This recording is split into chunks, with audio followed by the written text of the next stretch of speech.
My name is Brent. I live in Clifton Park, New York. I'm 58 years old, and when I received my injury, I worked in a professional fire department in New York State, EMT and paramedic at one time also.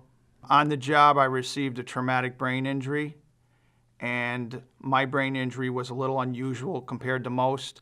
I received an acoustical concussion from an air horn blast 3 feet away from me off of a fire engine.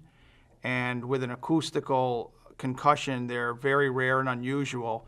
The sound was so close and so loud to me that I got a concussion from that, and then my body also whipped and jerked, and I could hear things in my body ripping and popping apart.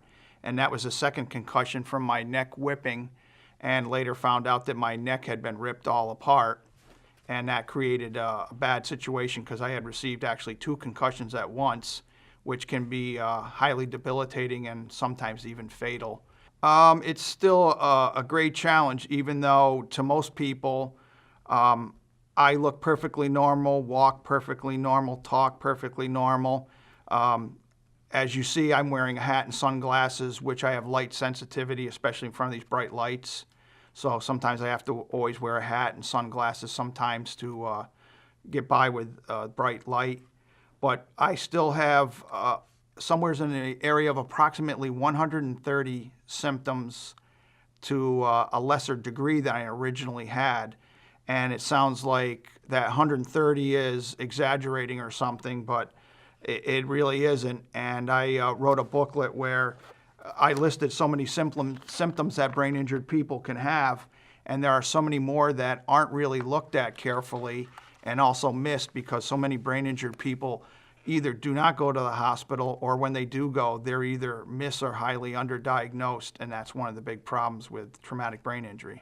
I have chronic post-concussion headaches. So in other words, I have a headache 24 hours a day from the very day of the injury till right now.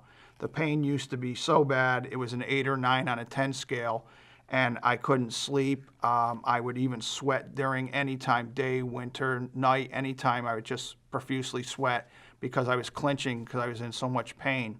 I have lightheadedness, dizziness, nausea, severe balance problems. I had to have both my ears operated, which didn't correct anything. I have lots of memory, cognitive issues. For a while, I couldn't even read a menu. My wife would have to read me a menu if I was well enough to go out and eat. I couldn't even open most of my mail. Physically, I lost probably 50% of my strength and about 75 to 80% of my endurance.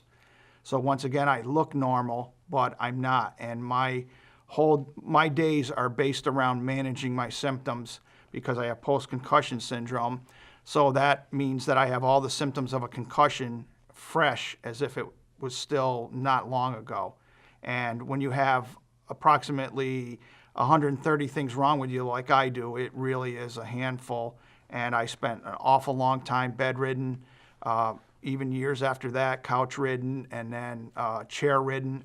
And it was approximately 5 years before I could even sit outside in the warm sun. Traumatic brain injury is a form of insult or injury to the brain, and it can be caused from trauma. It can be caused by noise. It could be caused by a stroke. It could be caused by cancer. And under the trauma category, most brain injuries are caused by auto accidents. That's the vast majority. It could be slips and falls. It could be assaults. It could be sports injuries. And then, like I said, also then there's the cancer and stroke-related things, which are also technically a brain injury. Emergency medical technicians and paramedics, they really need to take a really good look at this. New York State is coming out with training webinars for this that they're going to be putting into use for people in the EMS field to see, which will give them a lot more awareness and what to look for with brain injury, because there's so many symptoms that can be involving in the early part that you could miss, and they're going to do some great training on that because they have to be aware, because if the EMS people don't catch on and try to note it and detect things properly, then when they pass them on to the emergency room isn't really going to give it much credence because you're not giving them much information to go for. So it really starts with the EMS workers to do a good job on recognition of injuries, and then being able to pass it on to the emergency room, so then it really goes to the next level. And then that way you help prevent people from being mis or underdiagnosed, which is the big problem. The general public, it's a little harder because more and more people are becoming far more aware of concussion and brain injury, but it's still a very difficult thing to for most people to see or understand, because using myself as an example, I walk, talk, and do everything just like anybody else. But if you were to talk fast in front of me or something like that, you're going to confuse me. And then, and then I start acting what they might think is inappropriate. And then that's sometimes where I'll say, I have a traumatic brain injury, and this is why I'm having trouble understanding you, or I'm acting slow. I'm not trying to give you a hard time. I have disabilities. And then a lot of people just, oh, okay, I'm sorry. And they slow down, they talk slower, and they work with you a lot better.